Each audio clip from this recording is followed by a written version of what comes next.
To a live news conference happening right now. This is about that fire at an apartment complex in Colerain Township. Let's go. The water lines, the hydrants, is all private property. They usually have one large main coming in, and then it branches off to the individual smaller lines and the hydrants.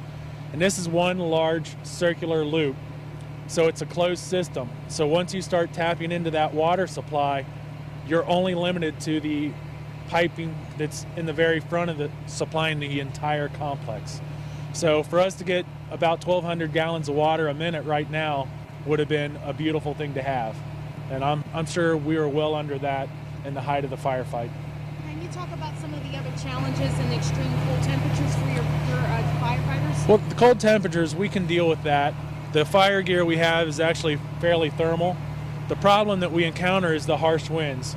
The fire was on the western side of the apartment complex, and that is exactly where the wind was coming from. So we had direct line winds that was feeding this fire, and it was actually pushing it through the entire attic common space. So that's why all 4 apartments was a complete loss so very quickly, just because of the wind was driving the fire and pushing it. Do you have any blocks between those units in that attic space? You know, that's an awesome question. What we have is a fire barrier. And what it is basically a cinder block wall that goes from the complete foundation of the building all the way up to the roof line. The roof line actually rests on that cinder block wall. And as long as that wall is intact, it's supposed to hold fire back for quite some time, protecting all the additional apartment units that would have been to the east of it. And believe it or not, for the age of the buildings, usually those are compromised. People come in, plumbers, electricians, they run lines through it, create openings. But so far, that wall was intact, and it did keep the fire from spreading to the second half of that apartment building. 90 firefighters on scene. Talk about doing it in this weather. Well, what we've got is we probably had to double the actual staffing just for this environment that we're in, because we had Metro come in with their buses, Red Cross come in. So what we had to do is keep the first crews that were fighting the fires, as their gear gets wet, they're turning to ice. So we have to send them out and rehab them just to let them thaw out. We have to backfill them with just that many more people, fresh bodies, to continue the fire suppression.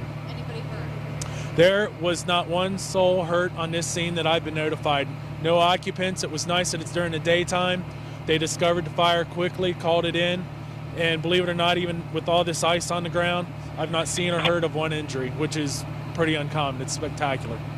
You've been watching a live news conference being held by the Colerain Township Fire Department, and some interesting news coming out of that. Of course, we're talking about a pretty serious apartment fire. It's displaced 50 people, 50 residents there in Colerain Township. But the good news is, you just heard him say, not one person, not one firefighter, not one resident hurt. Of course, they had to deal with a lot of things, such as the weather, how cold it is. But really, he said it was the wind that was causing such incredible problems. They were grateful for a firewall which stopped it from spreading to even more apartments. We're, of course, going to keep covering that for you throughout this evening.